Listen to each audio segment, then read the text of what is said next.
ಶ್ರೀರಾಮ್. ಕರುಣ ರಸದ ಕೋಡಿ ಬರಿವ ಕಟಾಕ್ಷದ ಪರತತ್ವ ರೂಪವ ಆಲಾಪದ ಪರಪುಣ್ಯಮಯ ಶರೀರದ ನಿರಾಭಾರಿ ಗುರುವಿರಲಿ ಎನ್ನ ಮಾನಸದಿ, ಆ ಸದ್ಗುರುವಿರಲಿ ಎಮ್ಮ ಮಾನಸದಿ.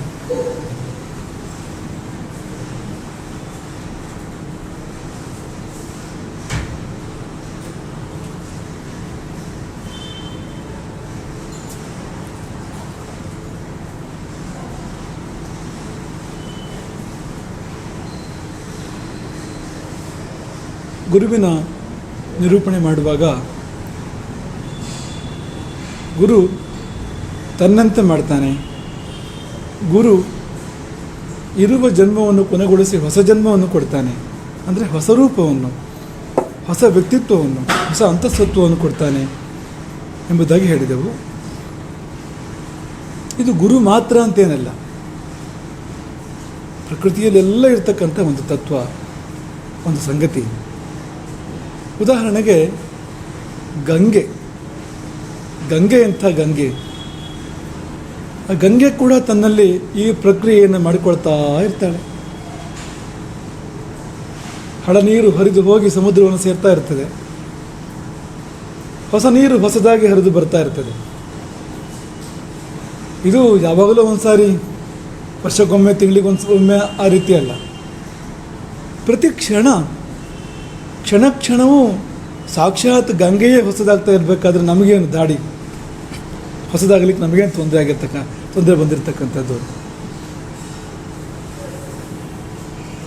ಇನ್ನು ಅದು ಗಂಗೆ ಬಹಳ ದೊಡ್ಡ ಸಂಗತಿ ಆಯಿತು. ಯಾವುದಾದ್ರೂ ಸುಲಭದ್ದು, ಸರಳದ್ದು ನಮ್ಮ ಜೀವನದಲ್ಲಿ ಇರ್ತಕ್ಕಂಥ ಉದಾಹರಣೆ ಕೊಡಿ ಅಂತಂದರೆ, ಯಾವ ಉದಾಹರಣೆ ಕೊಟ್ಟರೂ ಈ ವಿಷಯ ಇದ್ದೇ ಇದೆ. ಅಲ್ಲಿ ಆಹಾರ, ನಾವು ಹೊಸ ಆಹಾರವನ್ನು ಸೇವನೆ ಮಾಡ್ತೇವೆ. ಆ ಸೇವನೆ ಮಾಡಿದ ಆಹಾರ ಹಳತಾಗಿ ನಮ್ಮೊಳಗೆ ಉಳ್ಕೊಳ್ಳೋದಿಲ್ಲ. ಆಹಾರದ ಕೆಲ ಭಾಗ ಹಾಗೆ ಹೊರಗಡೆ ಹೋದರೆ ಇನ್ನುಳಿದ ಭಾಗ ನಮ್ಮ ದೇಹವಾಗಿ, ಜೀವಕೋಶಗಳಾಗಿ ಮಾರ್ಪಡ್ತದೆ. ಒಂದು ವೇಳೆ ಆಹಾರ ಹಾಗೆ ಉಳ್ಕೊಂಡು ಬಿಟ್ಟರೆ, ನಾವು ತಿಂದ ಆಹಾರ ಒಳಗೆ ಹಳತಾದರೆ ಬರೋದೇನು ರೋಗ. ಅದಕ್ಕೆ ಆಮ ಎಂಬುದಾಗಿ ಹೆಸರು. ಆಯುರ್ವೇದದಲ್ಲಿ ಆಮಶಂಕೆ ಎಂಬ ಶಬ್ದ ಕೇಳಿದೆವಲ್ಲ ನಾವು. ಆಮ ಅಂದರೆ ಏನು ಅಂದರೆ ಇದೆ, ತಿಂದು ಜೀರ್ಣವಾಗದೆ ಹಾಗೆ ಉಳಿದಿರ್ತಕ್ಕಂಥ ಆಹಾರ ಇದೆಯಲ್ಲ, ಅದು ಆಮ. ಈ ಮೈದಾ ತಿಂದರೆ ಅದು ಆಮ ಆಗಿ ಉಳ್ಕೊಂಡಿರ್ತದೆ, ಎಲ್ಲೂ ಹೋಗೋದಿಲ್ಲ, ಏನೂ ಆಗೋದಿಲ್ಲ, ಹಾಗೆ ಇರ್ತದೆ ನಮ್ಮೊಳಗೆ ಅದು. ಈಗ ನಾವು ಗೋಧಿ ತಿಂದರೂ ಹಾಗೆ ಆಗ್ತದಂತೆ. ಈಗಿನ ಕಾಲದ ಗೋಧಿಯಲ್ಲೂ ಕೂಡ ಅದೇ ಗುಣ ಇದೆ. ಅದು ಜೀರ್ಣವಾಗೋದು ಇಲ್ಲ, ಹೊರಗೆ ಹೋಗೋದು ಇಲ್ಲ, ಇರ್ತದೆ ನಮ್ಮೊಳಗೆ, ಶರೀರದ ವ್ಯವಸ್ಥೆಯನ್ನು ಹದಗೆಡಿಸ್ತಾ ಎಂಬುದಾಗಿ ನಾವು ಕೇಳಿದ್ದೇವೆ. ಹೀಗೆ ತಿಂದ ಆಹಾರ ಬೇರೆ ರೂಪ ತಾಳೆ ಹೊರಗೆ ಹೋಗಬೇಕು, ಅಥವಾ ಒಳಗೆ ಉಳ್ಕೊಂಡ್ರೂ ಕೂಡ ಬೇರೆ ರೂಪ ತಾಳಬೇಕು. ಇರೋ ರೂಪದಲ್ಲಿ ಇರೋದಿಲ್ಲ ಅದು. ಆಯಿತು, ಯಾವುದು ನಮ್ಮೊಳಗೆ ಉಳಿತೋ, ಜೀವಕೋಶವಾಗಿ ಆಹಾರದ ಯಾವ ಅಂಶ ನಮ್ಮೊಳಗೆ ಉಳಿತೋ ಅದು ಕೂಡ ಹಾಗೆ ಇರೋದಿಲ್ಲ. ಜೀವಕೋಶಗಳು ಕ್ಷಣವೂ ಸಾಯ್ತಾ ಇರ್ತವೆ, ಹೊಸತ್ತು ಹುಟ್ಟುತ್ತಾ ಇರ್ತವೆ. ನಾವೇ ನಮ್ಮ ಶರೀರ ತೆಗೆದುಕೊಂಡ್ರೆ, ಆಹಾರ ಬಿಟ್ಬಿಡಿ, ಶರೀರ ತೆಗೆದುಕೊಂಡ್ರೆ ಪ್ರತಿಕ್ಷಣ ಶರೀರ ನೂತನವಾಗ್ತಾ ಇದೆ, ಪ್ರತಿಕ್ಷಣ ಹೊಸದಾಗ್ತಾ ಇದೆ. ಅದು ನಿಂತ ಹೊತ್ತಿಗೆ ನಾವು ನಿಂತು ಹೋಗ್ಬಿಡ್ತೇವೆ. ಅದಾಗದೇ ಇದ್ದರೆ ಆ ಪ್ರಕ್ರಿಯೆ ನಾವೇ ಉಳಿಯೋದಿಲ್ಲ. ಸತ್ತ ಮೇಲೆ ಕೂಡ ಶರೀರ ಬದಲಾವಣೆ ಹೊಂದಿದೆ. ಸತ್ತ ಮೇಲೆ ಶರೀರ ಹಾಗೆ ಇರ್ತದೆ ಏನು? ಇಲ್ಲ.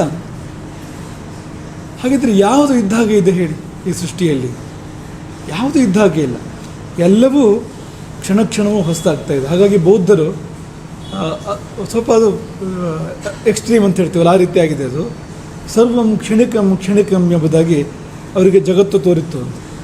ಕ್ಷಣಿಕ ಅಂದರೆ ಹೀಗಿದ್ದಾಗಿ ಮುಂದಿನ ಕ್ಷಣದಲ್ಲಿ ಇಲ್ಲ ಅಂತ. ಹಾಗಾಗಿ ಆ ಬದಲಾವಣೆಯನ್ನು ಮಾತ್ರ ಗಮನಿಸಿ ಆ ಮಾತನ್ನು ಹೇಳಿದ್ದವರು. ಆದರೆ ನಮ್ಮ ಸಿದ್ಧಾಂತಗಳು ಮುಂದುವರಿಕೆ ಸಂಗತಿಗಳಿದೆಯಲ್ಲ ಅನೇಕ, ಅದನ್ನು ಗಮನಿಸಿ ಬೇರೆ ಮಾತನ್ನು ಹೇಳಿದರು. ಹಾಗಂತ ನಮ್ಮಲ್ಲಿಯೂ ಕೂಡ ಅದು ಕ್ಷಣಿಕ ಅಂದರೆ ಅಂಥ ತೀರ ಕ್ಷಣಿಕ ಅಲ್ಲದೇ ಇದ್ದರೂ ಶಾಶ್ವತ ಅಂತೂ ಅಲ್ವೇ ಅಲ್ಲ. ಅದು ಇದ್ದಾಗೆ ಯಾವಾಗಲೂ ಇರಲಿಕ್ಕೆ ಸಾಧ್ಯವೇ ಇಲ್ಲ. ಹಾಗಾಗಿ ಸತ್ತು ಹುಟ್ಟುತ್ತಾ ಇರತಕ್ಕಂಥದ್ದು, ಇರುವುದು ಇಲ್ಲವಾಗಿ ಅಲ್ಲಿ ಹೊಸದರ ಆವಿರ್ಭಾವ ಆವಿಷ್ಕಾರ ಆಗುವಂಥದ್ದು ಎಲ್ಲೆಡೆ ಇದೆ. ಜಗತ್ತಿನ ಸರ್ವತ್ರ ಇರತಕ್ಕಂಥದ್ದು. ಕಣ್ತೆರೆದು ನೋಡಿದರೆ ಯಾವುದು ಹಾಗಿಲ್ಲ ಹೇಳಿ, ಯಾವುದು ಹಾಗಿಲ್ಲ. ಯಾವುದು ವಸ್ತು ಹಳತಾಗಿ ಹಾಗೆ ಉಳ್ಕೊಳ್ತಿದೆ ಅದು ಹಾಳಾಗಿ ಹೋಗ್ತದೆ. ಮಾತ್ರ ಅಲ್ಲ, ವ್ಯವಸ್ಥೆಗೆ ಪೀಡೆಯಾಗಿ ಪರಿಣಮಿಸ್ಬೋದು. ಈಗ ಉದಾಹರಣೆಗೆ ನೀರಿನ ಉದಾಹರಣೆ ಕೊಟ್ಟು ಮೊದಲು. ನೀರು ನಿಂತು ಹಾಗೆ ಉಳ್ಕೊಂಡ್ರೆ, ನೀರು ಹರಿಯದೆ ನಿಂತರೆ ಹಾಳಾಗ್ತದೆ. ಅದು ಬಾವಿ ನೀರು ಅದು ನಿಂತಿದೆ ಒಂದು ಕಡೆಯಲ್ಲಿ, ಆ ಬಾವಿ ನೀರನ್ನು ಎತ್ತುತ್ತಾ ಇರಬೇಕು, ನಾವು ನೀರನ್ನು ವಿನಿಯೋಗ ಮಾಡ್ತಾ ಇರಬೇಕು. ಇಲ್ಲಿದ್ರೆ ಹಾಳಾಗ್ತದೆ, ಅದು ಕುಡಿಯೋದಿಲ್ಲ ಅದು ಅಂತ. ಇವೆಲ್ಲ ಉದಾಹರಣೆಗಳು ಅದಕ್ಕೆ. ರಾವಣ ವರ ಕೇಳ್ದ. ವರ ಏನು? ತಾನು ಹಾಗೆ ಉಳ್ಕೊಳ್ಬೇಕು ಅಂತ. ಅದನ್ನು ಹೀಗೆ ದ್ರಾವಿಡ ಪ್ರಾಣಾಯಾಮದಾಗ ಪರ್ಯಾಯವಾಗಿ ಕೇಳಿದೆ. ತಾನು ಯಕ್ಷರಿಂದ ಸಾಯಬಾರದು, ರಾಕ್ಷಸರಿಂದ ಸಾಯಬಾರದು, ಗಂಧರ್ವರಿಂದ ಸಾಯಬಾರದು, ದೇವತೆಗಳಿಂದ ಸಾವು ಬರಬಾರ್ದು, ಹೀಗೆಲ್ಲ ಒಂದಷ್ಟು ದೊಡ್ಡ ಪಟ್ಟಿ ಕೊಟ್ಟು ಒಂದೋ ಎರಡೋ ಬಿಟ್ಟು ಅದರಲ್ಲಿ ವರ ಕೇಳಿದ. ಉದ್ದೇಶ ಏನಂದರೆ ತಾನು ಹಾಗೆ ಉಳ್ಕೊಳ್ಬೇಕು ಅಂತ. ಹಾಗೆ ಉಳ್ಕೊಂಡಿದ್ದು ಅದು ವ್ಯವಸ್ಥೆಗೆ ಪೀಡಿಯಾಗಿ ಪರಿಣಮಿಸ್ತದೆ, ವ್ಯವಸ್ಥೆಗೆ ಕಂಟಕವಾಗಿ ಪರಿಣಮಿಸ್ತದೆ. ದೇಹದೊಳಗೆ ಆಹಾರ ಹಾಗೆ ಉಳ್ಕೊಂಡು ಹಾಗೆ, ಅದು ಜೀವಕೋಶ ಹಾಗೆ ಉಳ್ಕೊಂಡು ಬಿಟ್ಟರೆ ಒಂದು ವೇಳೆ ಸತ್ತ ಜೀವಕೋಶವೂ ಕೂಡ ಹೋಗಬೇಕು, ಉಳ್ಕೊಳ್ಬಾರ್ದಲ್ಲಿ. ಉಳ್ಕೊಂಡ್ರೆ ಸಮಸ್ಯೆ ದೃಷ್ಟಾಂತಗಳು ಇವು ಅಂತ. ಹಾಗಾಗಿ ಗುರು ಸಂಪೂರ್ಣವಾಗಿ ಅಂದರೆ ಈಗ ನಾವು ಇದ್ದ ಹಾಗೆ ಇರೋದಾದರೆ ಗುರುವಿಂದ ನಮಗಾಗೋ ಲಾಭ ಅವರಿಗೆ. ಈಗಿರುವಂತೆ ಇರುವ ಹಾಗೆ ಗುರು ಮಾಡ್ತಾನೆ ಅಂದರೆ ಏನು ಪ್ರಯೋಜನ? ಗುರು ಏನೋ ಹೊಸದನ್ನು ಕೊಡಬೇಕು, ವಿಶೇಷವನ್ನು ಕೊಡಬೇಕು. ಹಾಗೆ ಕೊಡಬೇಕಾದ್ರೆ ಇರುವುದನ್ನು ಬದಲಾವಣೆ ಮಾಡಲೇಬೇಕಾಗ್ತದೆ. ಜಾಗ ಬೇಕಲ್ಲ, ಹೊಸದು ಬಂದು ಎಲ್ಲಿರ್ತದೆ ಅದು. ಹಾಗಾಗಿ ಇರುವುದನ್ನು ತೆಗೆದು ಹೊಸದನ್ನು ಇಡಬೇಕಾಗ್ತದೆ, ಅಲ್ಲಿ ಆ ಬದಲಾವಣೆಯನ್ನು ತರಬೇಕಾಗ್ತದೆ. ಅದೇ ಆಗಿರ್ತಕ್ಕಂಥದ್ದು. ಹಾಗೆ ವಸಿಷ್ಠರು ರಾಜ ವಿಶ್ವಾಮಿತ್ರನನ್ನು ತನ್ನಂತೆ ಮಾಡಬಯಸಿದರು.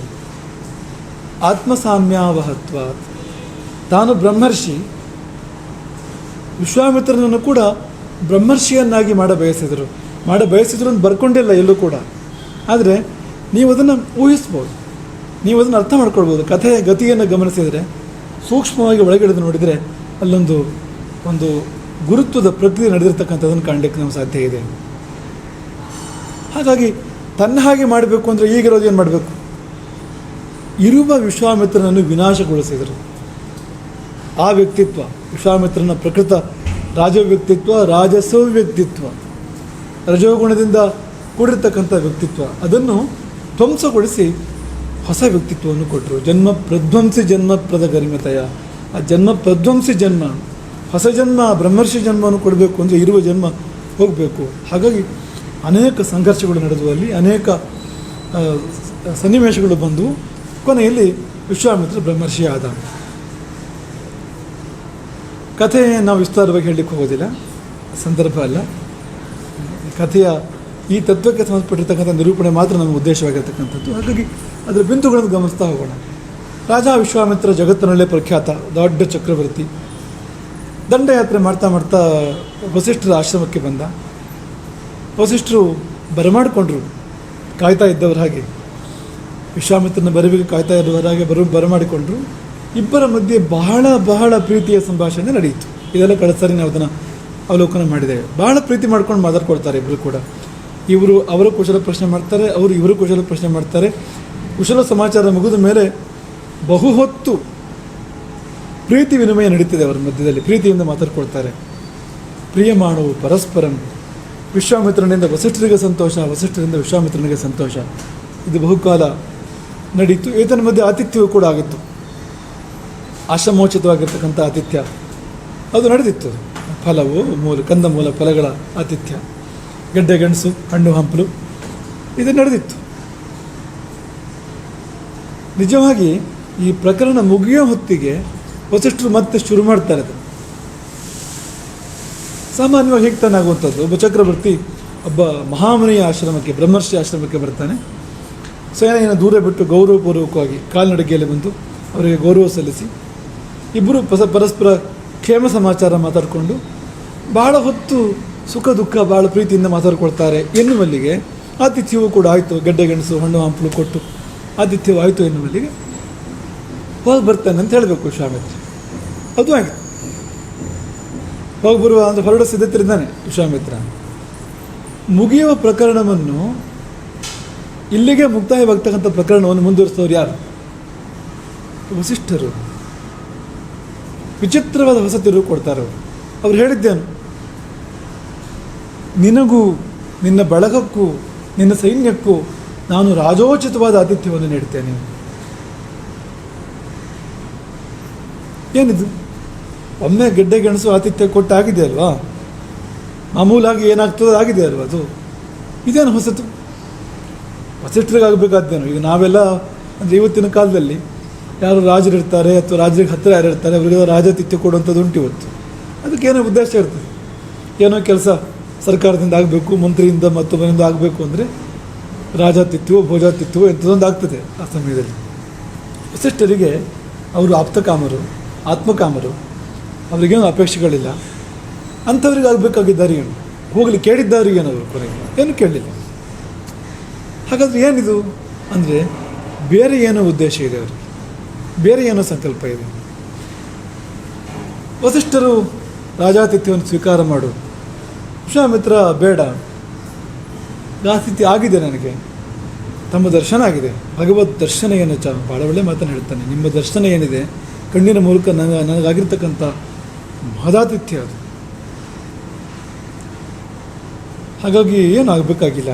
ಆಶ್ರಮದಲ್ಲಿ ಏನು ಕೊಡ್ಬೋದು ಅದನ್ನೆಲ್ಲ ಕೊಟ್ಟಿದ್ದೀರಿ, ನಾವು ತೃಪ್ತನಾಗಿದ್ದಾನೆ, ಹೋಗಿ ಬರ್ತೇನೆ. ಒತ್ತಾಯ ಮಾಡಲಿಕ್ಕೆ ವಸಿಷ್ಠರು ಇಲ್ಲ, ಬೇಡ ಹೋಗಿ ಬರ್ತೇನೆ ಅನ್ಲಿಕ್ಕೆ ವಿಶ್ವಾಮಿತ್ರ. ಕೊಟ್ಟ ಕೊನೆಯಲ್ಲಿ ವಿಶ್ವಾಮಿತ್ರನ ವಸಿಷ್ಠರ ಒತ್ತಾಯಕ್ಕೆ ಮಣಿಬೇಕಾಗ್ತದೆ. ಆತಿಥ್ಯ ಮಾಡ್ತಾರೆ ವಸಿಷ್ಠರು. ರಾಜಾತಿಥ್ಯವನ್ನೇ ಮಾಡ್ತಾರೆ. ರಾಜನೂ ಕಾಣದ ಆತಿಥ್ಯವನ್ನು ಮಾಡ್ತಾರೆ. ವಸಿಷ್ಠರು ಮಾಡಿದ ಆತಿಥ್ಯ ಇದೆಯಲ್ಲ ತಮ್ಮ ಕಾಮಧೇನುವಿನ ಮೂಲಕವಾಗಿ, ಅಂಥದ್ದನ್ನು ವಿಶ್ವಾಮಿತ್ರನಾಗಲಿ ಅವನ ಮಂತ್ರಿಗಳಾಗಲಿ ಸೈನಿಕರಾಗಲಿ ಕಂಡಿಲ್ಲ. ಅಂಥ ಅದ್ಭುತವಾಗಿರ್ತಕ್ಕಂಥ ಆತಿಥ್ಯ ನಡೀತದೆ ಮುಂದಕ್ಕೆ. ಏನದು ಅಂದರೆ ವಸಿಷ್ಠರ ಪಾಠ ಅದು. ಈಗ ಒಬ್ಬನನ್ನು ನಮ್ಮ ದಾರಿಗೆ ತರಬೇಕು ಅಂತಾದರೆ ಮೊದಲು ಅವನ ದಾರಿಯಲ್ಲಿ ಸ್ವಲ್ಪ ದೂರ ಹೋಗಬೇಕು. ನಮ್ಮ ಅವನ ಜೊತೆಯಲ್ಲಿ 4 ಹೆಜ್ಜೆ ಅವನಂತೆ ಅವನ ದಾರಿಯಲ್ಲಿ ಅವನ ನಡೆಯಲ್ಲಿ ನಡೆದ ಮೇಲೆ ಅವನು ನಮ್ಮೊಟ್ಟಿಗೆ ಬರಲಿಕ್ಕೆ ಸುಲಭ ಆಗ್ತದೆ. ವಿಶ್ವಾಮಿತ್ರ ಮುಂದೆ ಮುನಿಯಾಗ್ತಾನೆ, ಗೆಡ್ಡೆಗೆಣಸೇ ಬದುಕು, ತನ್ನ ಹಾಗೆ ಆಗ್ತಾನೆ. ಆದರೆ ಅದಕ್ಕೆ ಮೊದಲು ವಸಿಷ್ಠರು ಮೊಟ್ಟ ಮೊದಲು ಕೊಟ್ಟಿದ್ದೇನು ಅಂದರೆ ಅವನ ಜೀವನ ಇದೆಯಲ್ಲ, ವಿಶ್ವಾಮಿತ್ರನ ರಾಜಸ ಜೀವನ ಇದೆಯಲ್ಲ, ಅದಕ್ಕೆ ಸಲ್ಲುವಂಥ ಆತಿಥ್ಯವನ್ನು ಅವನು ಕಂಡು ಕೇಳರಿಯದ ರೀತಿಯಲ್ಲಿ ಮಾಡ್ತಾರೆ. ಅತ್ಯದ್ಭುತವಾಗಿ ಮಾಡ್ತಾರೆ. ಅಂದರೆ ಆ ಸುಖ ಏನಿದೆ ಮುಂದಕ್ಕಿಲ್ಲ ವಿಶ್ವಾಮಿತ್ರನಿಗೆ. ಆ ಸುಖ ಅದು ಅವರಿಗೆ ಮಾತ್ರ ಇರ್ತಕ್ಕಂಥದ್ದು. ಅದರ ತುದಿಯನ್ನು ತೋರಿಸ್ತಾರೆ, ಪರಾಕಾಷ್ಠೆಯನ್ನು ತೋರಿಸ್ತಾರೆ. ಈಗ ಒಂದು ಮಗು ಜಿಲೇಬಿ ವಿಪರೀತ ಇಷ್ಟ, ಅದಕ್ಕೆ ಹುಚ್ಚು ಜಿಲೇಬಿ ಇದ್ದಂತಾದರೆ ಬಿಡಿಸ್ಬೇಕು ಜಿಲೇಬಿ ನಂತರ ಏನು ಮಾಡಬೇಕು ಅಂದರೆ ಬೆಳಗ್ಗೆ ಮಧ್ಯಾಹ್ನ ಸಾಯಂಕಾಲ ಜಿಲೇಬಿಯನ್ನೇ ಬೆಳೆಸಿ, ಮತ್ತು ಒಂದು ಇಷ್ಟು ದೊಡ್ಡ ಜಿಲೇಬಿ ರಾಶಿಯನ್ನು ಮುಂದಿಟ್ಬಿಡಿ ಕೂರಿಸಿ ತಿನ್ನಲಿಕ್ಕೆ, ತಿಂದೇ ಹೇಳಬೇಕು ಅಂಥೇಳಿ. ಜಿಲೇಬಿ ಬಗ್ಗೆ ಅವನಿಗೊಂದು ಆಮೇಲೆ ಬೇಡ ಅಂತ ಅನ್ಸ್ಲಿಕ್ಕೆ ಆರಂಭ ಆಗ್ತದೆ. ತುಂಬ ಸಿಕ್ಕುವಾಗ ಬೇಡ ಅಂತ ಆಗ್ತದೆ. ವಿಚಿತ್ರ ನೋಡಿ ಹೇಗಿದೆ ಪ್ರಕೃತಿ, ಹೇಗಿದೆ ಭಗವಂತನ ವ್ಯವಸ್ಥೆ ಅಂತ. ನಾವು ತುಂಬ ಬಯಸಿದ ಸಂಗತಿ ಆದರೂ ಬಹಳಷ್ಟು ಸಿಕ್ಬಿಟ್ರೆ ನಮ್ಗೆ ಬೇಡ ಅಂತ ಅನ್ಸಲಿಕ್ಕೆ ಆರಂಭ ಆಗ್ತದೆ ಅದು ಅಂತ. ಹಾಗೆ ಮಾಡಿದ್ದಾರೆ ವಸಿಷ್ಠರು. ಅತ್ಯದ್ಭುತವಾಗಿ ಸಾಕೆನಿಸುವಷ್ಟು ಆತಿಥ್ಯವನ್ನು ಬೇಕಾದ ಆತಿಥ್ಯವನ್ನು ಕಾಮಧೇನುವಿನ ಮೂಲಕವಾಗಿ ಮಾಡಿದ್ದಾರೆ ಅವರು. ಹಾಗಾಗಿ ಯಾರನ್ನು ಬದಲಿಸಬೇಕು ಅವರೊಡನೆ ಮೊದಲು ಅವರಂತೆ ವರ್ತಿಸು. ಅವರು ಇಷ್ಟಪಡುವುದನ್ನು ಮೊದಲು ಅತ್ಯುತ್ಕೃಷ್ಟವಾಗಿ ಸಾಕೆನಿಸುವಷ್ಟು ನೀಡಿ ಬಳಿಕ ಇತ್ತ ಸೆಳೆ ಎಂಬ ತತ್ವ, ಒಂದು ಗುರುತತ್ವವೇ ಅದು ಅಲ್ಲಿದೆ. ತನ್ನಂತಾಗಿಸುವ ಮೊದಲು ಅವನ ಆವರೆಗಿನ ಬದುಕಿನ ಉತ್ತಮೋತ್ತಮ ಸಂಗತಿಗಳನ್ನು ನೀಡಿ ಅಲ್ಲಿಂದಲೇ ಇತ್ತ ಸೆಳೀತಕ್ಕಂಥ ವಸಿಷ್ಠರ ಅತ್ಯದ್ಭುತವಾಗಿರ್ತಕ್ಕಂಥ ಯೋಜನೆ. ನಮಗೆ ರಾಮನ ನೆನಪಾಗ್ತದೆ, ನಿರ್ಯಾಣದ ರಾಮ ಕೊಟ್ಟ ಕೊನೆಯ ಸಂದರ್ಭ ಅದು. ಅಲ್ಲಿ ಏನಿದೆ ಅಂದರೆ ಸರಿಯೂ ನದಿಯ ಪಕ್ಕದಲ್ಲಿ ನದಿ ಹೋದಾಗೆ ಕೊಂಚ ದೂರ ನಡ್ಕೊಂಡು ಹೋಗ್ತಾ ಇದ್ದ ರಾಮ. ನಿರ್ಯಾಣಕ್ಕೆ ಹೊರಟವನು ರಾಮ, ಮುಕ್ತಾಯಕ್ಕೆ ಹೊರಟವನು, ಮುಕ್ತಿಗೆ ಹೊರಟವನು. ಸರಿಯೂ ನದಿಯ ಪಕ್ಕದಲ್ಲಿ ನದಿಯ ಓಟಕ್ಕೆ ಅದು ಹೇಗೆ ಹೋಗ್ತದೋ ಹಾಗೆ ನದಿ ತೀರದಲ್ಲಿ ನಡ್ಕೊಂಡು ಹೋದ ಕೊಂಚ ದೂರ. ಕೊನೆಯಲ್ಲಿ ಸರಿಯೂ ನದಿಯಲ್ಲಿ ಇಳಿದು ವಿಷ್ಣುವಾಗಿ ಮೇಲೆತ್ತ, ಶ್ರೀಮನ್ನಾರಾಯಣನಾಗಿ ಮೇಲೆತ್ತ. ಅಂದರೆ ಶ್ರೀಮನ್ನಾರಾಯಣನಾಗಿ ಮೇಲೇಳುವ ಮೊದಲು ರಾಮ ಸರಯೂ ನದಿಯ ಪಕ್ಕದಲ್ಲಿ ಅದು ಹೋದಂತೆ ಹೋಗಿದ್ದಾನೆ ಕೊಂಚ ದೂರ. ಅದು ಅವನ ಅವತಾರವನ್ನು ತೋರಿಸ್ತದೆ ಅಂತ. ಅವತಾರದಲ್ಲಿ ಕೂಡ ಮನುಷ್ಯನ ಹಾಗೆ ಮನುಷ್ಯರ ಜೊತೆಯಲ್ಲಿ ಹಾಗೆ ವರ್ತಿಸಿ ಹಾಗೆ ಇದ್ದು ಅವ್ರು ಹೋದಾಗೆ ಅವ್ರ ಜೊತೆಯಲ್ಲಿ ಹೋಗಿ ಕೊಟ್ಟ ಕೊನೆಯಲ್ಲಿ ನಾರಾಯಣನಾಗಿ ಮೇಲೇಳ್ತಾನೆ. ಅವನು ಜೊತೆಯಲ್ಲಿ ಅಸಂಖ್ಯಾತ ಜೀವಿಗಳನ್ನು ಎತ್ತಿಕೊಂಡೊಯ್ತಾನೆ ವೈಕುಂಠಕ್ಕೆ ಅಂತ. ಆ ಹೆಜ್ಜೆ ರಾಮನ ಹೆಜ್ಜೆಯನ್ನು ಅವನ ಗುರು ವಸಿಷ್ಠರಲ್ಲಿ ನಾವು ಇಲ್ಲಿ ಕಾಣ್ತೇವೆ. ಈ ಜಾಗದಲ್ಲಿ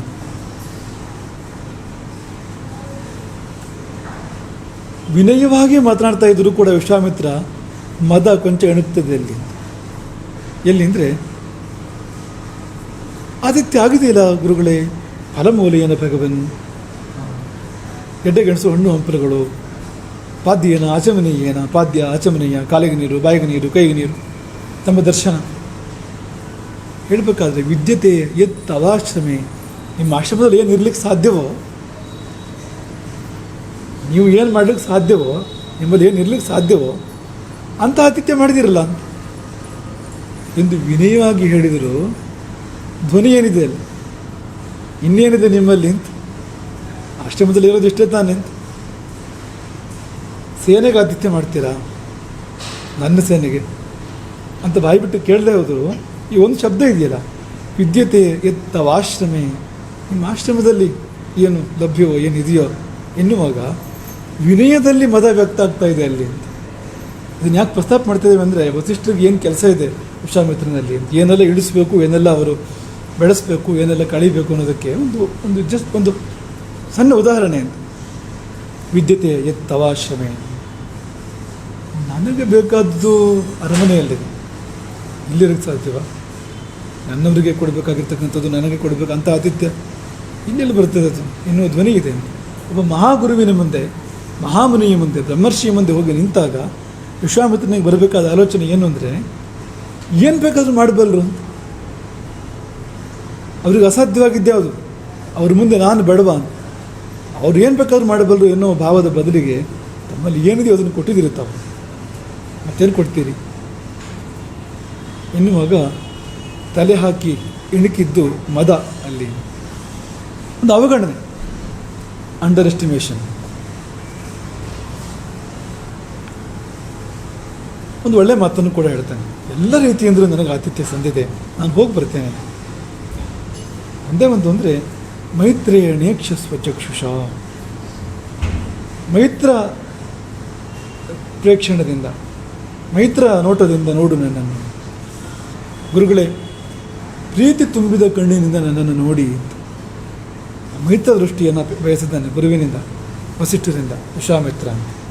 ಇದೇನಿದು ಅಂದರೆ, ಇದು ಆಹ್ವಾನ. ಇದು ಬಾಯಿ ಬಿಟ್ಟು ಹೇಳಲಿಕ್ಕೆ ಬರದೇ ಇದ್ದರೂ ಕೂಡ ಜೀವಕ್ಕೆ ಆ ಬಯಕೆ ಇದೆ, ಆ ಅಪೇಕ್ಷೆ ಇದೆ. ಹೊರಗಿನ ವಿಶ್ವಾಮಿತ್ರನ ಕವಚ ಏನಿದೆ, ಕವಚಕ್ಕೆ ಅದನ್ನು ಹೇಳಲಿಕ್ಕೆ ಬರೋದಿಲ್ಲ. ನನಗೆ ಬ್ರಹ್ಮಜ್ಞಾನ ಬೇಕು, ನನಗೆ ಸಾಧನೆಗೆ ಅದೆಲ್ಲ ಕೇಳಲಿಕ್ಕೆ ಅದಕ್ಕೆ ಆ ಹೊರಗಿನ ಪ್ರಕೃತಿ ಆ ರೀತಿ ಸಿದ್ಧವಾಗಿಲ್ಲ. ಆದರೆ ಒಳಗಿನ ಜೀವಕ್ಕೆ ಅದು ಬೇಕು, ಯಾಕೆಂದರೆ ಅದಕ್ಕೆ ಸಲ್ಲುವ ಜೀವ ಅದು, ಬ್ರಹ್ಮಜ್ಞಾನಕ್ಕೆ ಸಲ್ಲುವ ಜೀವ ಅದು. ಹಾಗಾಗಿ ಒಂದು ಭಾಷೆ ಬಂತು ಅಂತ, ಗುರು ದೃಷ್ಟಿಯ ಅಪೇಕ್ಷೆಯ ಒಂದು ಭಾಷೆ ಬಂತು. ಮೈತ್ರೇಯಣೇಕ್ಷಸ್ವ ಚಕ್ಷುಷ ಎನ್ನುವಾಗ ದೃಷ್ಟಿಗೊಂದು ಆಹ್ವಾನ. ಬಹುಶಃ ಈ ಒಂದು ಮಾತು, ಯಾಕೆಂದರೆ ಅವರಿಗೂ ಕೂಡ ಒಂದು ಒಪ್ಪಿಗೆ ಬೇಕಲ್ಲ ಶಿಷ್ಯನ ಕಡೆಯಿಂದ ಗುರುವಿಗೆ.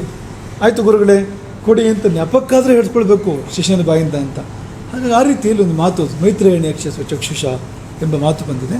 ಅದರ ಬಳಿಕ ಆದಿತ್ಯ ನಡೀತಕ್ಕಂಥದ್ದು ನಾವು ಮೊದಲೇ ಹೇಳಿದ ಹಾಗೆ, ವಿಶ್ವಾಮಿತ್ರನಂಥ ಅಖಂಡ ಭೂಮಂಡಲದ ಚಕ್ರವರ್ತಿ ಕೂಡ ಕಂಡು ಕೇಳಿ ಎರೆಯದ ಅದ್ಭುತವಾಗಿರ್ತಕ್ಕಂಥ ಆದಿತ್ಯವು ಕಾಮಧೇನುವಿನ ಕರುಣೆಯಿಂದ ಸಮಸ್ತ ಸೈನ್ಯಕ್ಕೆ ನೆರವೇರಿತು. ಹೊಟ್ಟೆ ತುಂಬಿದೆ, ಹೊಟ್ಟೆ ಮನಸ್ಸು ಹೃದಯ ಎಲ್ಲ ತುಂಬಿದೆ ಎಲ್ಲರದ್ದು ಕೂಡ.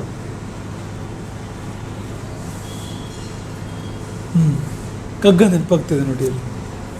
ಹೊಟ್ಟೆ ತುಂಬಿದ ತೋಳ ಮಲಗೀತು, ನೀಂ ಪೆರಡ ದಿಟ್ಟಿಸುತ್ತ ಕರುಬುವೆಯೋ ಮಂಕುತಿಮ್ಮ. ಹೊಟ್ಟೆಯೊಂದರ ರಗಳೆ ಸಾಲದೆಂದೇನೋ ವಿಧಿ, ಹೊಟ್ಟೆ ಕಿಚ್ಚಿನ ಕಿಡಿಯ ನೆಟ್ಟಿಹನು ನರನೋಡು. ಈ ಹೊಟ್ಟೆ ಕಿಚ್ಚು ಒಂದಿದೆಯಲ್ಲ, ಅದು ಸುಮ್ಮನೆ ಇರೋದಿಲ್ಲ. ಹೊಟ್ಟೆ ತುಂಬಿದ ಮೇಲೂ ಕೂಡ ಅದು ಕೆಲಸ ಮಾಡ್ತಾ ಇರ್ತದೆ. ಹೊಟ್ಟೆ ತುಂಬಿದ್ರೆ ಸಾಕು ಅಂತ ಆಗಿಬಿಟ್ಟಿದ್ರೆ ಈ ಲೋಕದಲ್ಲಿ ಈ ಜಗಳಗಳೇ ಇರ್ತಿರಲಿಲ್ಲ. ಅಂದರೆ ಜಗಳಗಳು ಪ್ರಾಣಿಗಳಲ್ಲಿ ಎಷ್ಟಿರ್ತದೋ ಅಷ್ಟೇ ಇರ್ತಿತ್ತು ತುತ್ತಿಗಾಗಿ. ಆದರೆ ಅಲ್ಲಿಗೆ ನಿಲ್ಲೋದಿಲ್ಲ ನೋಡಿ, ನಾವು ಹೊಡೆದಾಡ್ತೇವೆ ಯಾವೆಲ್ಲ ವಿಷಯಗಳಿಗೋಸ್ಕರವಾಗಿ. ಹೊಟ್ಟೆಯ ಆಚೆಗೆ ಎಷ್ಟೆಲ್ಲ ವಿಷಯಕ್ಕೆ ನಾವು ಹೊಡೆದಾಡ್ತೇವೆ, ಅದೆಲ್ಲ ಏನು ಅಂದರೆ ಕಿಚ್ಚುವುದು. ಅದು ಕೆಲಸ ಮಾಡ್ತು, ಮತ್ಸರ ಕೆಲಸ ಮಾಡ್ತು. ನನ್ನಲ್ಲಿ ಇಲ್ಲ ಅಂಥ ಒಂದು ಕಾಮಧೇನು ಇವರಲ್ಲಿರೋದು ಅಂದರೆ ಏನು?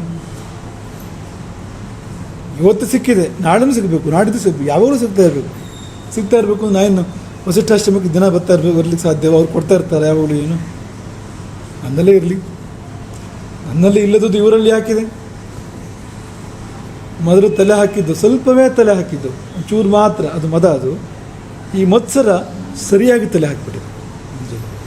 ವಿಶ್ವರೂಪ ತಾಳಿ ಹೊರಗೆ ಬಂದಿದೆ. ಯಾವ ಪ್ರಮಾಣದಲ್ಲಿ ಅಂದರೆ ನಿಮ್ಮ ಗೋವಿಗೆ ಎಷ್ಟಾಗ್ತದೆ ಅಂತ ಕೇಳ್ದ. ಸಂಸ್ಕಾರ ಎಲ್ಲಿಗೆ ಹೋಯಿತು? ಗುರುವಿನ ಮನೆಯಲ್ಲಿ ಬಂದು ಕಾಮಧೇನು ಕೊಟ್ಟ ಪ್ರಸಾದವನ್ನು ಉಂಡು ಕೇಳಿದ್ದೇನು ಅಂದರೆ ಕ್ರಯ ಏನು ನಿಮ್ಮ ಗೋವಿಗೆ ಅಂತ. ಈ ಮಾತನ್ನು ಕೇಳ್ತಾ ಇದ್ದಾನೆ. ಜೊತೆಯಲ್ಲಿ ಅದಕ್ಕೆ ಪದರಿಕೆ ಎಲ್ಲ ಇದೆ ಅಕ್ಕಪಕ್ಕದಲ್ಲಿ. ಅವನು ಉಂಡ ಮನೆಗೆ ಎರಡು ಅಂತ ಹೇಳ್ತಾರಲ್ಲ, ಎರಡು ಬಗೆ, ಅದೆಲ್ಲ ಇದೆ. ಮತ್ಸರ ಲೋಭಗಳು ತಾಂಡವವಾಡಿದ್ದಾವೆ. ಮತ್ಸರ ತನ್ನಲ್ಲಿ ಇಲ್ಲದುದು ಅವನಲ್ಲಿದೆ ಎಂಬಂಥ ಒಂದು ಮತ್ಸರ, ಮುನಿಗಳಲ್ಲಿದೆ ಎನ್ನುವಂಥ ಮತ್ಸರ. ಲೋಭ ಅದು ಬೇಕು ತನಗೆ. ಮದ, ಮತ್ಸರ, ಲೋಭ ಮೂರು ಕಾಣ್ತಾ ಇದೆ ನಮಗೆ ಈಗಾಗಲೇ. ನೇರವಾಗಿ ಒಂದು ರೇಟ್ ಹೇಳಿದ್ರೂ ಆಯಿತು. ಗವಾಂ ಶತಸಹಸ್ರೇಣ ದೀಯತಾಂ ಶಬಲಾಮಮ. 1,00,000 ಗೋವು ಕೊಡ್ತೇನೆ, ಕೊಡಿ ಶಬಲೆಯನ್ನು, ಕಾಮಧೇನುವನ್ನು. ಇದು ರತ್ನ ಅಂದರೆ ಆಯಾ ಜಾತಿಯಲ್ಲಿ ಶ್ರೇಷ್ಠವಾಗಿರ್ತಕ್ಕಂಥದ್ದು, ಗೋವಿನ ಜಾತಿಯಲ್ಲಿ ಶ್ರೇಷ್ಠವಾಗಿರ್ತಕ್ಕಂಥದ್ದು.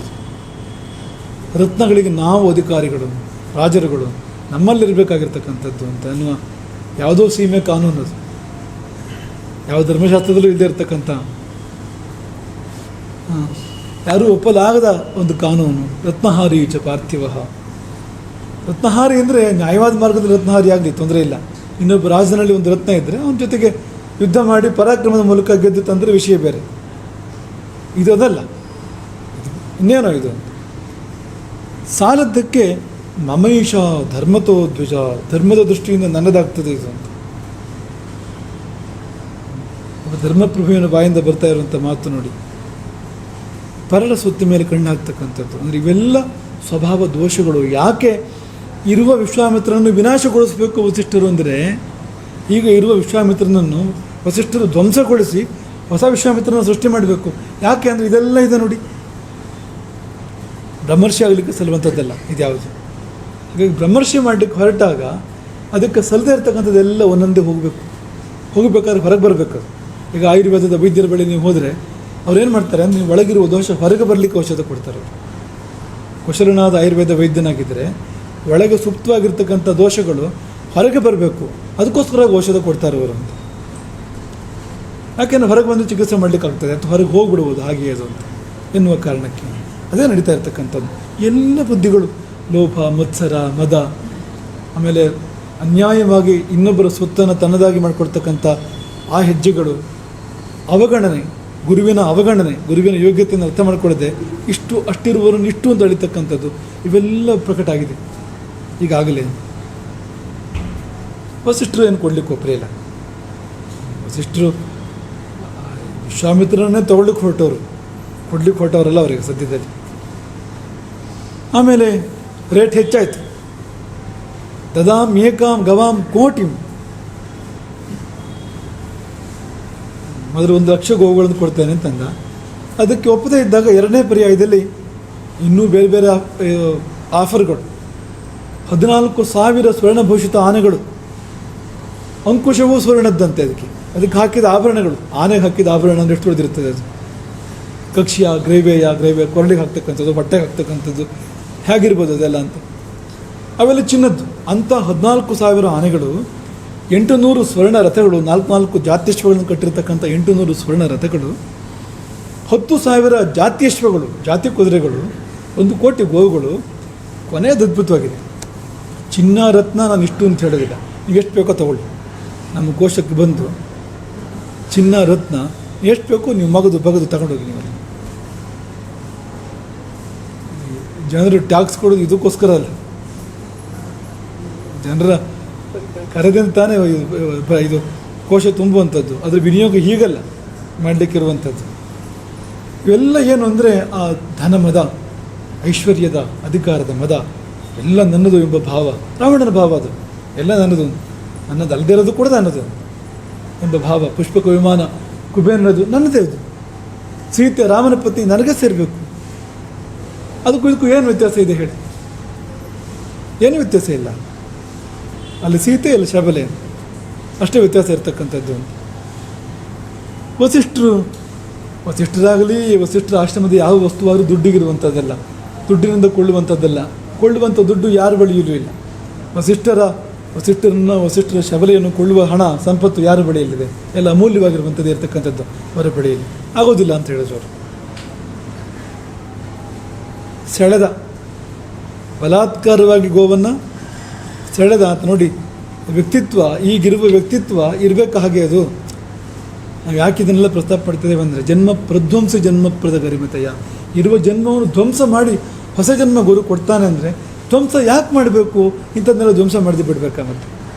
ನಾವು ಗುರುವಿನ ಬಳಿ ಹೋದಾಗ ನಮ್ಮಲ್ಲಿ ಇಂಥದ್ದು ಎಷ್ಟೋ ಇರ್ತದೆ, ನಮಗದೆಲ್ಲ ಪ್ರಿಯ. ನಮ್ಮ ವ್ಯಕ್ತಿತ್ವ ಆಗಿಬಿಟ್ಟಿದೆಯಲ್ಲ, ನಮ್ಮ ಶರೀರ ಆಗಿಬಿಟ್ಟಿದೆಯಲ್ಲ, ಅದು ನಮಗದು ಅದನ್ನು ಕಳ್ಕೊಳ್ಳೋಕ್ಕೆ ತಯಾರಿರೋದಿಲ್ಲ. ನೀವು ವೈದ್ಯರ ಬಳಿ ಹೋದರೆ ಅವರು ಪಂಚಕರ್ಮ ಮಾಡ್ತಾರೆ. ಆಯುರ್ವೇದ ವೈದ್ಯರ ಬಳಿ ಹೋದರೆ ಪಂಚಕರ್ಮ ಮಾಡಿ ಇಷ್ಟಿರೋನು ಇಷ್ಟ ಆಗ್ಬಿಡ್ತಾನೆ ನಮ್ಮಲ್ಲಿ. ಎಷ್ಟೋ ದೋಷಗಳನ್ನು ಕಳೀತಾರೆ, ಕಳ್ಕೊಳ್ಳಿಕ್ಕೆ ನಾವು ತಯಾರಿರೋದಿಲ್ಲ. ಆ ಚಿಕಿತ್ಸೆ ನಮಗೆ ಕಷ್ಟವೂ ಆಗ್ತದೆ, ಸುಲಭ ಆಗೋದಿಲ್ಲ. ಅದು ನೀವು ಬೇರೆ ಪದ್ಧತಿಗಳಿಗೆ ಹೋದರೂ ಕೂಡ ಸರ್ಜರಿ ಮಾಡಿ ತೆಗಿತಾರೆ ಗಡ್ಡೆಗಳನ್ನು. ತೆಗಿಬೇಕಲ್ವಾ? ಇರುವಾಗ ಇರ್ತೇನೆ ಅಂದರೆ ಕ್ಯಾನ್ಸರ್ ಗಡ್ಡೆ ಇದೆ ಒಳಗಡೆಗೆ, ನಾನು ಹೀಗೆ ಇರೋದು ಅಂದರೆ ನೀ ಇರೋದಿಲ್ಲ, ನೀವು ಉಳ್ಕೊಳ್ಳೋದಿಲ್ಲ, ತೆಗಿಲೇಬೇಕು ಅದನ್ನು, ಬೇರೆ ದಾರಿ ಇಲ್ಲ. ಇದೇ ಮಾತ್ರ ಹೇಳ್ತಾ ಇರ್ತಾನೆ ಡಾಕ್ಟ್ರು. ಹಾಗೆ ಬಲಾತ್ಕಾರವಾಗಿ ಸಡಿಲಿಕ್ಕೆ ಹೊರಟಾಗ ಸುಮ್ಮನಾದರು ವಸಿಷ್ಠರು ಕ್ಷಣಕಾಲ. ಆದರೆ ಶಬಲೆ ಸುಮ್ಮನಾಗಲಿಲ್ಲ. ಶಬಲೆ ರಾಜಭಟರಿಂದ ತಪ್ಪಿಸಿಕೊಂಡು ಅವರನ್ನೆಲ್ಲ ಬದರಿ ವಸಿಷ್ಠರ ಬಳಿ ಬಂದು, ಯಾಕೆ ನೀವು ಸುಮ್ಮನಿದ್ದೀರಿ? ನಿಗ್ರಹ ಮಾಡಿ ಅವನು ಬಲಿಷ್ಠ, ಅವನಿಗೆ ಬಲದ ಮದ, ದರ್ಪ ಬೇರೆ ಇದೆ, ಅವನಿಗೆ ಅಕ್ಷೋಹಿಣಿ ಸೇನೆ ಇದೆ, ರಾಜ, ನಾನೇನು ಮಾಡಲಿ? ಋಷಿ, ಇದೆಲ್ಲ ಸುಮ್ಮನೆ, ನನಗೆ ಗೊತ್ತಿದೆ ನಿಮ್ಮೊಳಗಿರ್ತಕ್ಕಂಥ ಬ್ರಹ್ಮ ತೇಜಸ್ಸನ್ನು ಬಂದು ಅವನೇನು, ನೀವೇನೂ ಮಾಡೋದು ಬೇಡ, ನಿಮ್ಮ ಮನಸ್ಸಿಲ್ಲದೆ ನೀವೇನೂ ಮಾಡೋದು ಬೇಡ, ನನಗೆ ಅಪ್ಪಣೆ ಕೊಡಿ. ನಿಮ್ಮದೇ ಬ್ರಹ್ಮ ತೇಜಸ್ಸಿನಿಂದ ಅವನ ದರ್ಪವನ್ನು ನಾನು ನಾಶ ಮಾಡ್ತೇನೆ. ಶಬಲೆ ಹೇಳಿದ್ದು ಅದೇ, ದರ್ಪಬಲಂ ಯಾವತ್ ತಸ್ಯ ದರ್ಪಬಲಂ ಯತ್ತನ್ ನಾಶಯಾಮಿ ದುರಾತ್ಮನಃ. ಈಗ ಸದ್ಯಕ್ಕೆ ದುರಾತ್ಮಕ ಸ್ವರೂಪ ಅದು. ಅವನು ಮಹಾತ್ಮ ಅಲ್ಲ, ಪುಣ್ಯಾತ್ಮ ಅಲ್ಲ, ದುರಾತ್ಮನಾಗಿದ್ದಾನೆ. ಆ ದುರಾತ್ಮತ್ವಕ್ಕೆ ಕಾರಣವಾಗಿರ್ತಕ್ಕಂಥ ದರ್ಪವೋ ಬಲವೋ ಇವನ್ನೆಲ್ಲ ನಾನು ನಾಶ ಮಾಡಬೇಕು, ಅಪ್ಪಣೆ ಕೊಡಿ ಎನ್ನುವಾಗ ಅದೇ ಜನ್ಮ ಪ್ರಧ್ವಂಸ ಜನ್ಮ. ಗುರು ಧ್ವಂಸ ಮಾಡ್ತಕ್ಕಂಥ ಪ್ರಕ್ರಿಯೆ ಈಗಿರೋ ಸ್ವರೂಪವನ್ನು. ಮತ್ತೆ ಕಗ್ಗದ ನೆನಪು, ಗರ್ವಭಂಗವನ್ನಾಗಿಸಿದನು ಗರುಡಂಗಿ ಹರಿ. ಗರುಡನಿಗೆ ಗರ್ವಭಂಗ ಮಾಡಿಸಿದ್ದಾನೆ ಭಗವಂತ. ಮುರಿಯಿಸಿದನಂತೆ ಫಲಗುಣನ ಹೆಮ್ಮೆಯೇನು. ಅರ್ಜುನನ ಗರ್ವಭಂಗ ಆಗಿದೆ. ಇನ್ನು ಅನೇಕರು ಭಕ್ತಶ್ರೇಷ್ಠರು ಗರ್ವ ಬಂದಾಗ ಭಗವಂತ ಗರ್ವಭಂಗ ಮಾಡಿಸಿದ್ದಾನೆ. ಯಾಕೆಂದರೆ ಅದು ಅವನಿಗೂ ಭಕ್ತನಿಗೂ ಮಧ್ಯೆ ಅಡ್ಡ, ಅದು ಅವನೇ ಅದು ಭಂಗ ಮಾಡಿ ದಾರಿ ಮಾಡ್ಕೊಳ್ತಕ್ಕಂಥದ್ದು. ನಮಗೇನೋ ಬೇರೆ ಥರ ಅನಿಸ್ಬೋದು ಆ ಸಮಯದಲ್ಲಿ. ಅದು ನಿಜವಾಗಿ ಏನು ಅಂದರೆ, ತನ್ನ ಭಕ್ತನ ಮಧ್ಯೆ ಆ ಭಕ್ತನ ಗರ್ವ ಅಡ್ಡ ಬಂದಾಗ ಭಗವಂತನೇ ಆ ಗರ್ವವನ್ನು ಮುರಿದು ಆ ಅಡ್ಡಿಯನ್ನು ನಿವಾರಣೆ ಮಾಡಿ ಒಂದಾಗಿಸ್ಕೊಳ್ತಾನೆ ತಂದಲ್ಲಿ. ಕರುಬುವಂ ವಿಧಿ ಸೈರಿಸನ ಆರುಳಂ ದರ್ಪವನು, ಸೈರಿಸನ ದರ್ಪವನದ ಆರುಳಂ ಶಿರವ ಬಾಗಿ ಹೋದೆ ಸರಿ. ದರ್ಪವನ್ನು ಮುರಿಲೇಬೇಕು, ಧ್ವಂಸ ಮಾಡಲೇಬೇಕು. ಮುಂದಾಗಿದ್ದೆವು. ಶಬಲೆ ಧೇನು ಸೈನ್ಯವನ್ನು ಸೃಷ್ಟಿ ಮಾಡಿತು. ಆ ಸೈನ್ಯ ವಿಶ್ವಾಮಿತ್ರನ ಸೈನ್ಯವನ್ನು ನಾಶ ಮಾಡಿತು.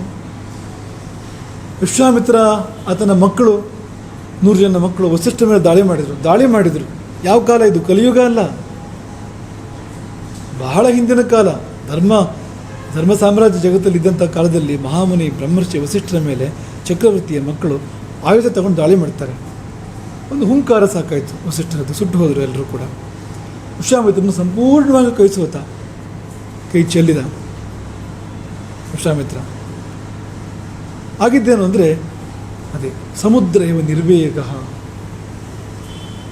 ಇಳಿತ ಕಂಡ ಸಮುದ್ರದಂತೆ ಆದ.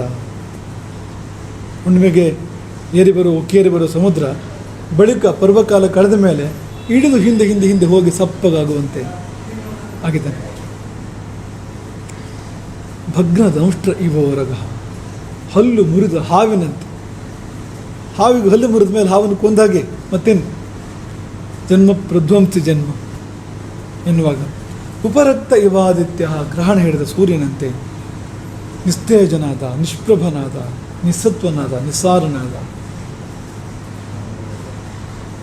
ಅಲ್ಲಿಗೆ ಆ ವಿಶ್ವಾಮಿತ್ರ ಮುಗಿದೋದಾಗಿ ಅಲ್ಲಿವರೆಗಿನ ವಿಶ್ವಾಮಿತ್ರ. ಹತಪುತ್ರ ಬಲಹ, ಸೈನ್ಯವನ್ನು ಕಳ್ಕೊಂಡಿದ್ದಾನೆ. ಇನ್ನೊಂದು ಸೈನ್ಯದಂತೆ ಇದ್ದಂಥ ತನ್ನ ಮಕ್ಕಳನ್ನು ಕೂಡ ಕಳ್ಕೊಂಡಿದ್ದಾನೆ. 100 ಮಕ್ಕಳನ್ನು ಕಳ್ಕೊಂಡಿದ್ದಾನೆ. ಲೂನ ಪಕ್ಷ ಇವ ದ್ವಿಜ, ರೆಕ್ಕೆ ಪುಕ್ಕ ಕತ್ತರಿಸಿದ ಹಕ್ಕಿಯ ಹಾಗೆ. ಹತದರ್ಪ, ದರ್ಪ ಹತವಾಗಿದೆ, ದರ್ಪಭಂಗವಾಗಿದೆ. ಹತೋತ್ಸಾಹ, ಉತ್ಸಾಹ ಭಂಗವಾಗಿದೆ. ನಿರ್ವೇದಂ ಸಮಪದ್ಯತ, ಬೇಡ ಬೇಡ ಸಾಕು ಅಂತಾಗ್ಬಿಡ್ತಾವನಿಗೆ.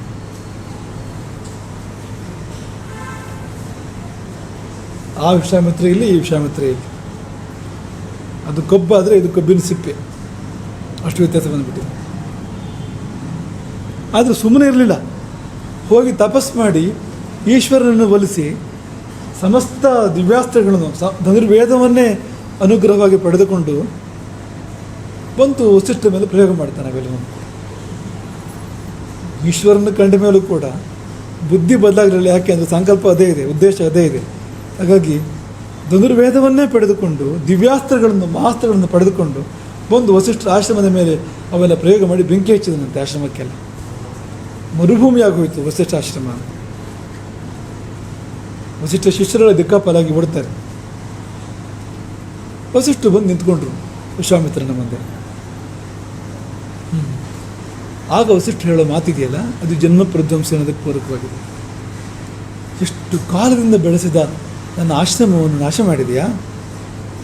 ನಾನು ನಿನ್ನನ್ನೂ ನಾಶ ಮಾಡುವೆ ವಸಿಷ್ಠರು ಹೇಳಿದ್ದು.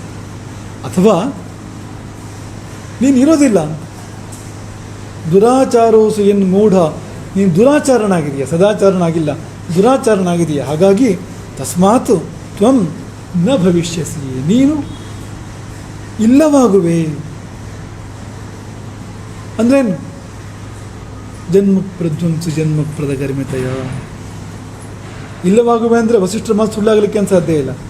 ವಿಶ್ವಾಮಿತ್ರ ಸತ್ತೋದ್ನ ಅಂದರೆ ಅದಲ್ಲ. ಮತ್ತೇನು? ಈ ವಿಶ್ವಾಮಿತ್ರ ಹೋಗಲೇಬೇಕು. ಈಗಿನ ರಾಜಸ ವಿಶ್ವಾಮಿತ್ರ, ರಾಜಾ ವಿಶ್ವಾಮಿತ್ರ, ಮದಮೋಹ ಮತ್ಸರ ಲೋಪಗಳ ಕೊಟ್ಟೆ, ಅಂಥ ವಿಶ್ವಾಮಿತ್ರ ಧ್ವಂಸವಾಗಲೇಬೇಕು. ಅಲ್ಲಿ ಬ್ರಹ್ಮರ್ಷಿ ವಿಶ್ವಾಮಿತ್ರನ ಉದಯವಾಗಬೇಕು. ಮಾಡು, ನಿನ್ನ ಅಸ್ತ್ರಗಳ ಪ್ರಯೋಗ ಮಾಡು ಎಂಬುದಾಗಿ ವಸಿಷ್ಠರು ಹೇಳಿದಾಗ ಎಲ್ಲ ಅಸ್ತ್ರಗಳನ್ನು ಪ್ರಯೋಗ ಮಾಡಿ, ಯಾವೊಂದು ಅಸ್ತ್ರವೂ ಕೆಲಸ ಮಾಡಿದೆ. ಕೊನೆಗೆ ಬ್ರಹ್ಮಾಸ್ತ್ರವನ್ನು ಪ್ರಯೋಗ ಮಾಡಿ, ಬ್ರಹ್ಮಾಸ್ತ್ರವನ್ನು ಕೂಡ ವಸಿಷ್ಠರ ಬ್ರಹ್ಮದಂಡ ನುಂಗಿದಾಗ